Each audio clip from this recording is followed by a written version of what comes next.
BIM for Infra, what's the deal? We've been following the Swedish road authorities for a while and see their initiatives building smart environment and also their strive for interoperability. And this is our way to support them, but also to bring their information out to our client base, to also see that we can be a part of a journey ahead for going for a more future and sustainable society. So Anna, I thank you very much for joining us. Thank you very much for taking your time for this. And please enlighten us. Thank you. I will try.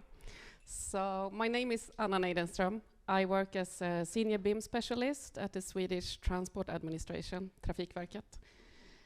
I'm also part of Building Smart. So I'm part of the steering group for the Infra room. So that's also very exciting. So we're involved in a lot of different initiatives within the industry and trying to develop things together with the industry. So BIM for Infra, what's the deal? I will talk a bit about BIM and what we do at Trafikverket, and also a bit about the new business models that we see, how we innovate together. So that's also part of the scope. So try to enlighten in very different ways. So I think you are probably, all of you are familiar with Trafikverket, but perhaps you're not familiar with the numbers. This is quite amazing when you put this on a blue screen and you see all the different assets that we manage. So for example, up there you have 20,000 bridges. You have 11,000 switches. So there's a lot of different assets to manage, and this is what we do in our projects.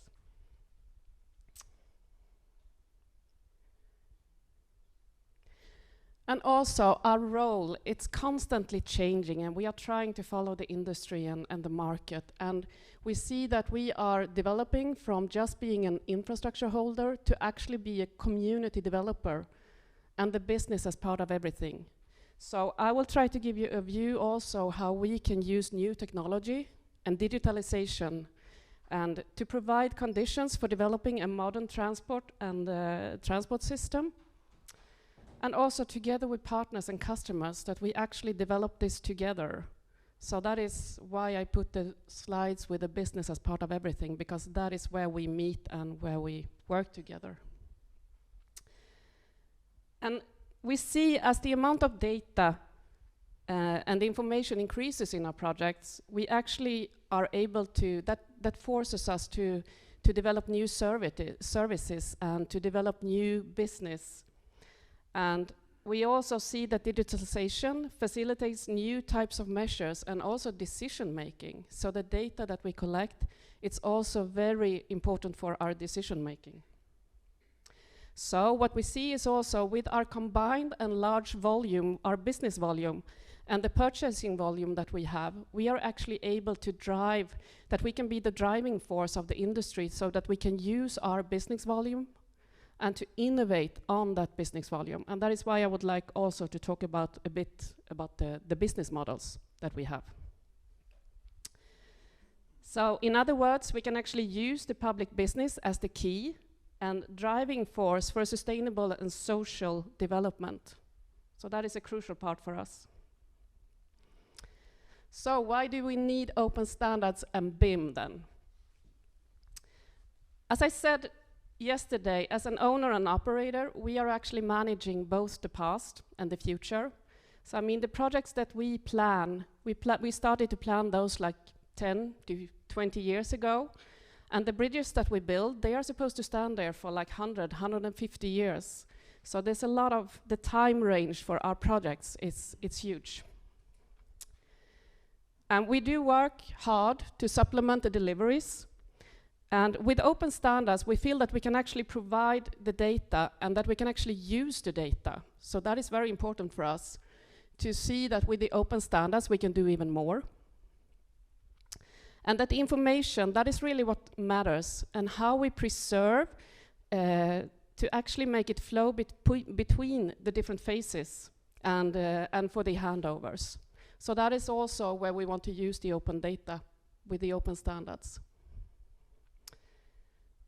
And as owners, we want to improve our transparency. So again, having the data flow and making sure that we can use the data that get delivered to us. So step by step, we are introducing the new requirements, and we are pushing the boundaries. So we have actually started to introduce IFC in our products as complement to the usual deliveries that we have.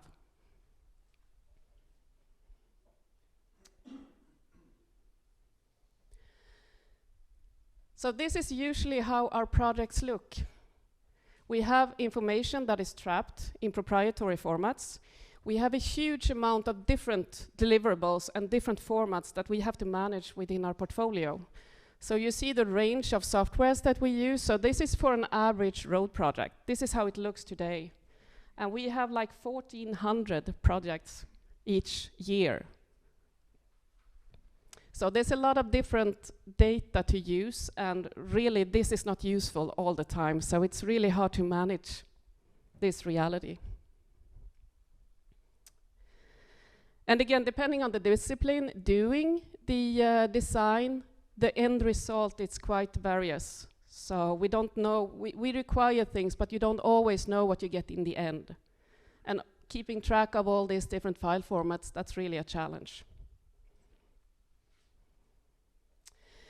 And what we see is that we don't have open standards fully implemented, and we lack common formats. So that is where we stand today, and that's quite common within infrastructure.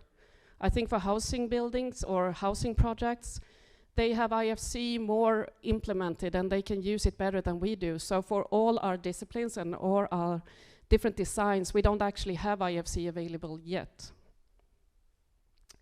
But having access to open standards and the implementation of IFC, it will really make life easier, because this will streamline our design and to streamline the work, and that we can actually automate. So using the data in a different way that we can do today.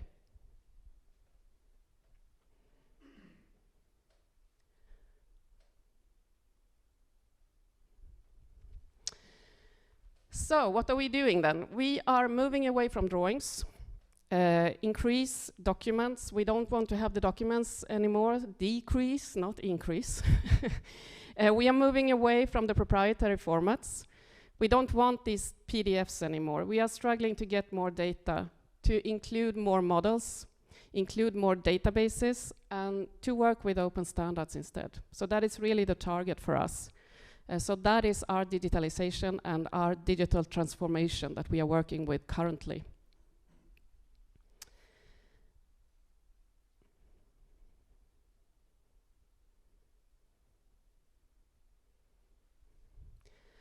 I was mentioning IFC. So this was a decision made from Trafikverket almost a year ago, or more than a year ago. It was February 2022. So Trafikverket actually made a decision around IFC as the standard format for future information exchange. So this is now part of our strategy and part of our requirements. And at the same time, we are also waiting. This is a milestone for us and a really important part of the implementation of open standards, that we actually get the IFC format accepted as the long-term format for preservation and for long-term storage. So really for the archive format to be included as IFC. So that is on the waiting list for something that is called RAFS at Riksarkivet in the Swedish archive. So that is something that they are working on, and it's added as a proposal to be included. So that is really the final step for us to actually get going and to work even harder with IFC.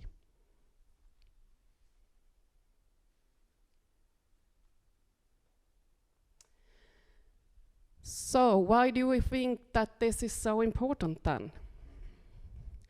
Well, we see that we can increase and to facilitate communication, making it easier to communicate, both between parties and phases, but also between different applications.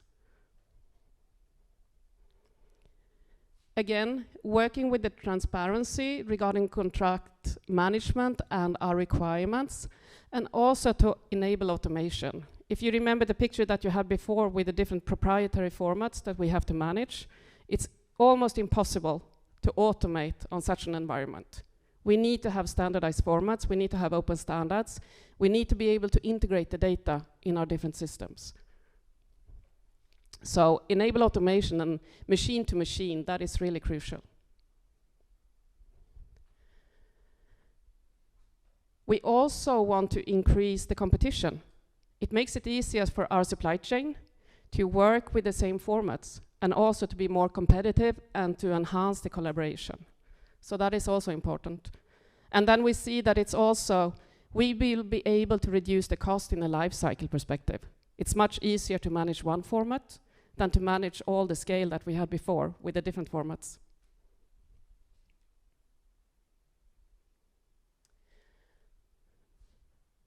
And again, the archives. To really see that we can standardize our digital archives and the long-term preservation. That is really what is holding us back today. We have examples of projects where we actually managed to work model-based and database throughout the whole project, except for the final delivery. Because that is when you deliver the drawing to Trafikverket, the final deliverable. And that is still a drawing because we don't have the IFC format today.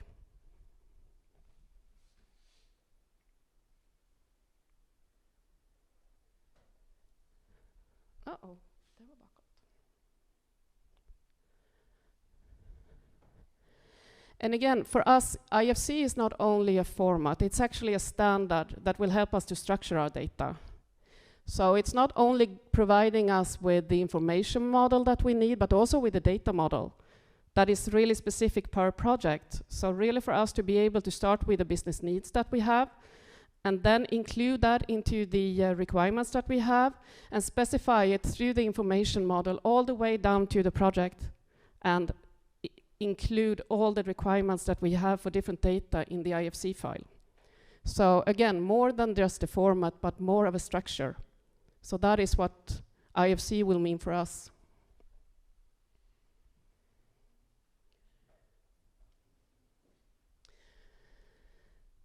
So, giving you a bit of an example, this is from Bypass Stockholm. So, again, as I said, we want to work with the business need that we have, and really to work with structured data, and to have all the data that we need included in the model, so that the model is really fed with all the information that we require for our project throughout the whole life cycle. And what we are looking at is that we have the our requirements. They are machine readable. We develop and deliver something that we call information delivery specification. That's an IDS. So that combines all the requirements that we have, all the information that we require, that is added to this information delivery specification. And again, the information delivery specification is machine readable. So we can provide that to the designer, and they will accept the IDS and then be able to validate that and check for the scope. And then they will create the models that we need. And in the end, export an IFC that is completely according to the requirements that we have, because they were able to read all the data that we required, and their different applications that they are working with can read this. It's an XML file that we provide. They can read the XML file, so they can also do the validation while they are working with the design to check that all the data is added that we have required. When the model gets back to Trafikverket, we will be able to check it according to the IDS to make sure that everything is included. And then also hand it over to the next phase for the construction and operations, so that we can work with the same data throughout the whole life cycle for the project. So this is really an example from Bypass Stockholm, as I mentioned, where we have actually worked. So the coding that you see is from our bro, Infra bro. So that's a regulation that we have for bridges. So all the different codes and all the different properties that we require for bridges are included in that model. So this is really to show, like a proof of concept, that this is actually working. And this is something that we are very eager to continue to work with and to expand and to include in all our projects. And again, to also solve the last phase with the operation and maintenance, to have that included as well.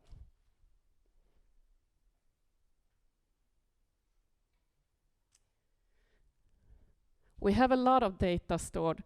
I hope that we don't use, I think it was like 95% of the data that wasn't used, according to Theo.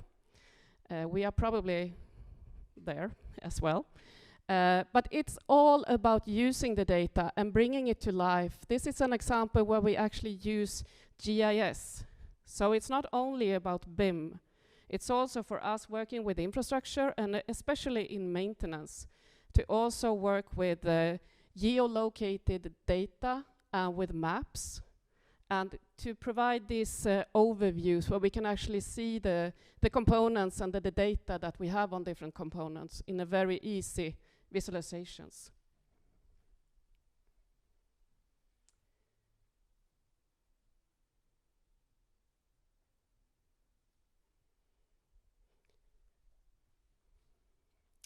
So we have a lot of different systems that we use. So these are examples where you can actually see electrical components on a road. And these components were, they were transferred from the project information model. So this is a road project, again, from the Bypass Stockholm. You recognize it? Yeah. So these are electrical wires where we added all the component data. And as I said, this was transferred from the product information model directly through the system into the asset information model. So we actually managed to integrate the product information model with the asset information model. And then we can have the data flow between these different environments. So when we are doing some rework on this or something, we can actually transfer it back to the product information model when required. So these are the things that we are looking for, that we need to have this data flow and how we transfer data from the products into operation and maintenance.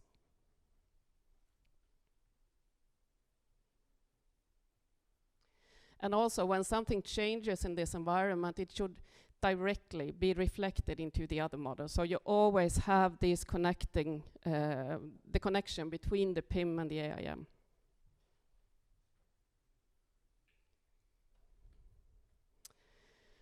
So I think it's when you really start to connect the asset information management with BIM, and when you connect these worlds and you start to look on the complete picture of everything, it's actually then when you realize the value that you have in the data. So you really need to value your data as an asset. And we are very good at looking at the physical buildings in Trafikverket, but we also need to look at the digital building. And that is why we need this infrastructure for everything, to put all the different pieces together so that everything works. We have the infrastructure, the technical system, we have the processes, the people. So we need to include everything to be able to manage.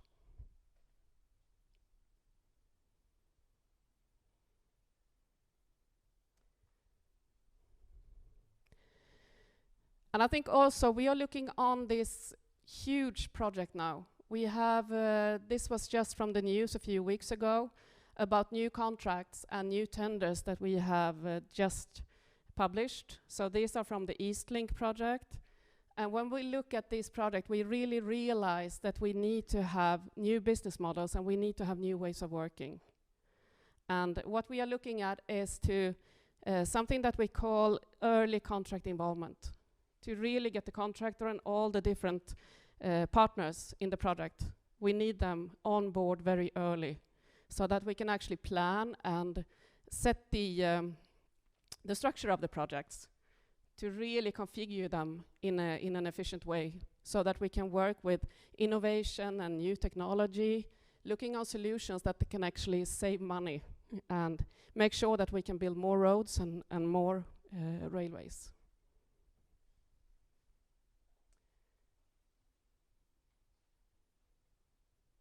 So I think also these new business models, they will actually allow us to focus more on automation and to find these great solutions. When we do that together, it's much easier. So we need to be there, all of us, and to bring our competencies and to bring our knowledge to the table, and then work together to solve the big issues that we will face in these projects.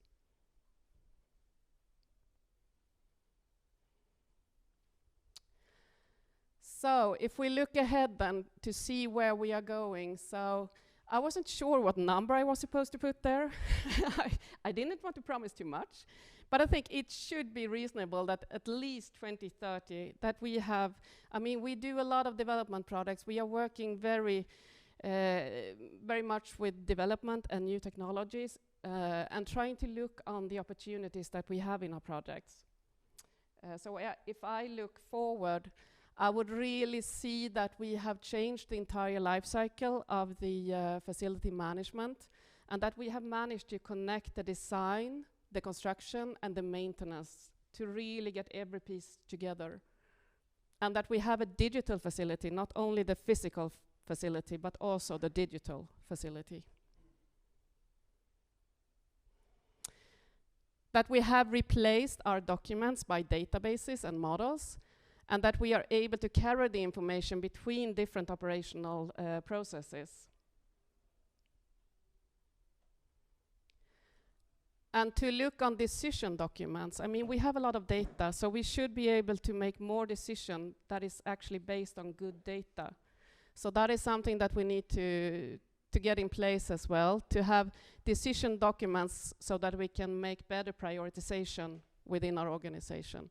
And also to get more dashboards and more automatically based decisions, and also include algorithms and parametric conditions and such things.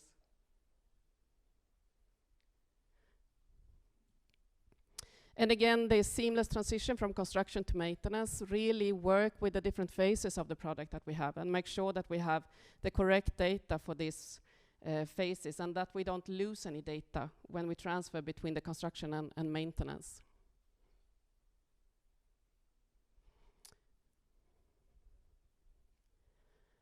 And again, automation. I mean, as I said today, it's really hard to automate when you have all this different landscape that we have with all the different file formats. But hopefully, 2030, I hope that we are there and that we have actually managed to automate a lot of our processes.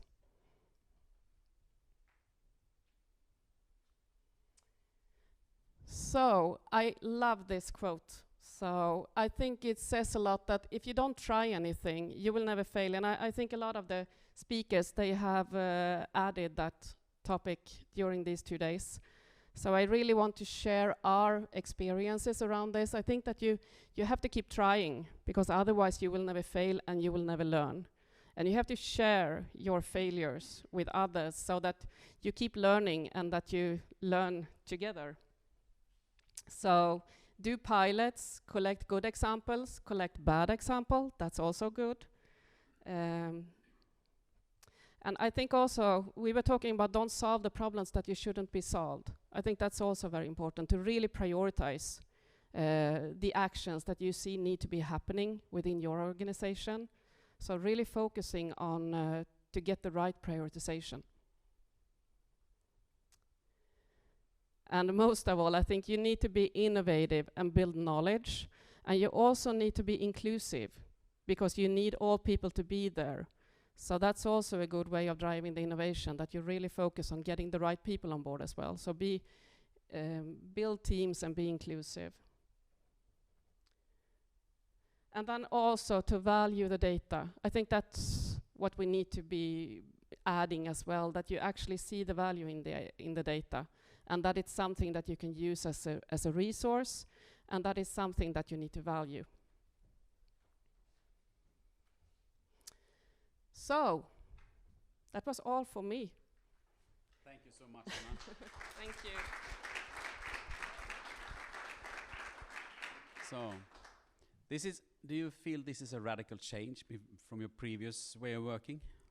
Is it a big step to taking all these things, and you're changing the way you want to do with the formats and things you think about technology, but also changing the business models at the same time? It's. I think we have done that during the years, so it's not really new. We have tried things a bit here and a bit there, but now I think it's more focused. And again, these large projects that we are going through now, they are really pushing the boundaries and making us move even faster. But I think we have done it before, so it's nothing new, that it's more like we have to consolidate and improve on how we work. And what have you, the reactions for this from contractors and vendors and others that you work around? What's the reactions that you have seen or heard so far? I think the supply chain and our suppliers are very positive. And within Trafikverket, it's not perhaps always that positive because it's something new and they need to look on how they work tomorrow, not only how we work today. And a lot of it is still related to the long-term preservation that we have. So I think that is really the key now to get that process going and to get the final piece in the puzzle. But I think everybody is positive and that we can be more efficient and it's more fun to work in the projects. Great. Well, any questions from the audience?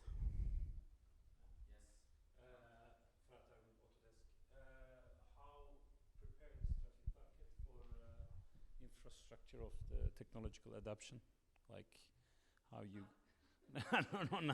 no, not necessarily. If you believe in it, yeah, why not? But like generally speaking, this is a big transformation. Yeah. Very good presentation. I love it. But you were talking about.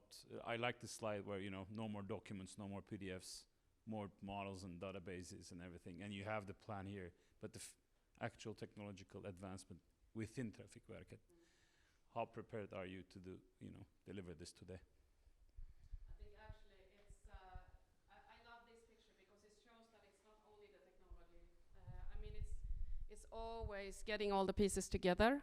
And I think that technology, that is where we can actually move fastest. So I think it's still, when we did this project with the bridges and the IDS and everything, we had a really good collaboration with our bridge department, and when you work with them, you really see the people in the process, and that's the hardest part. So I think the technology, we solve it. I think it can move very fast if we just decide, but getting people to change. And again, managing both the past and the future, that's also something that we have to manage. So I think the technology is the easiest, even if we don't see that today, but I think that's the easiest and fastest thing. Yeah, we have to do that. But I have fine. I think Magnus had a question. And that was the last part. I was wondering, all those component ID processes and Batman and I don't know the English word for laddmallar and so on. What's the roadmap of replacing those demands with IFC deliveries instead?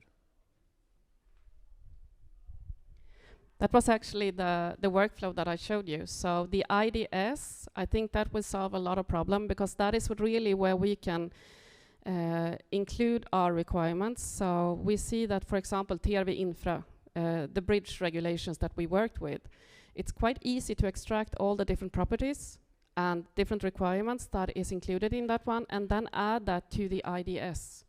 So with the IDS, we hopefully will be able to reduce the amount of requirements that we have. So then we can include more in the models, and some of it will have to go to the descriptions, but still it will make it easier, I think. So that is really the roadmap. And the IFC will help us to with the transition and really to be able to include that amount of data that we require, and also the databases. We are looking on databases. I mean, the transformation that we do with the component, that is actually done with CHAOS systems. So we use CHAOS systems with laddmallar. Hopefully we will get rid of those as well. But then you get all the component data into CHAOS, and then we can derive the data from CHAOS into S3 with a GIS map. And then we automate the design of the electrical pieces that we have. So that is automated. So that is the workflows that we are looking at. So hopefully no more laddmallar, no more PDFs. much. And a big applause again for Anna. Thank you very much for joining us. I think it was really interesting and enlightening. And we are looking forward for the conversation ahead.